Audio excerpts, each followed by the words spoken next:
Which ones did it break? Oh, I see one up the top, is it? No, those two over there. We cleaned them up and we've removed them. They're up at our house. Oh, yeah. Yeah, so... No, it's sad.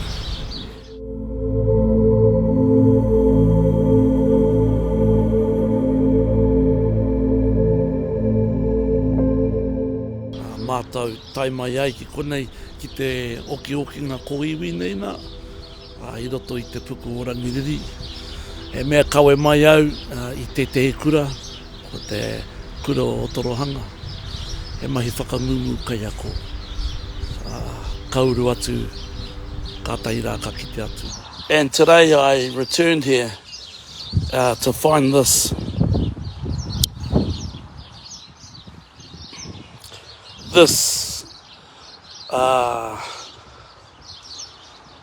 Was found this morning or this afternoon when I did in over here.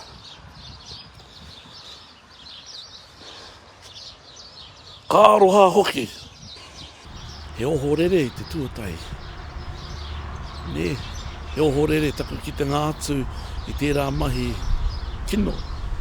Ki ngā kōwhatu tawhito.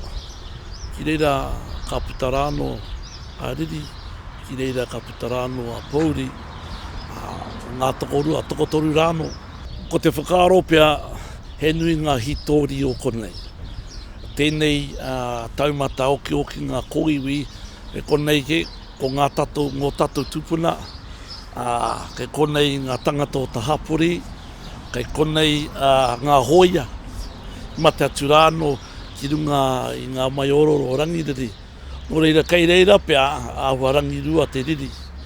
He riri kia wai. He riri rāno ki te tangata pōrangi, nāna tēnei mahi. He riri rāna ki te wairua o ngā mahi. But this is a Pākehā lady, Lorraine, and she comes off the Wades, and she is, I think, the mother of Tiraha, a Rua Kupa, a Kaiheke Rāno, ki ngā kupa soroto o te puaha Waikato. E whakapapa tōna ko te tehi.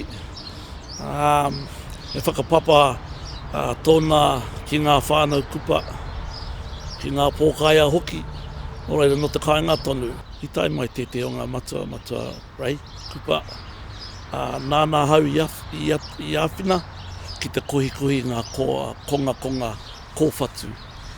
Nō reira whai wāhi atu ai ki te mihi ki tāna rururi. Tāna ruruhi tuarua tēnei o nā. I know these are people over here that were responsible for murdering our ancestors. Now, these guys over here, these are the soldiers. But really there's no real reason why we should behave this way and do that. A tai hōkoe. Koutou rānei. E tai mai ki roto o Rangiriri ki te tūkino i ngā kōwhatu tawhito. Ko tai te wā kia tiruhia koutou e te rata. Tiruhia rāno ki o koutou te mate o ngō koutou hirikapo. Nō reira aroha ana ki o tātou whānau, nō rātou tēnei tūpuna.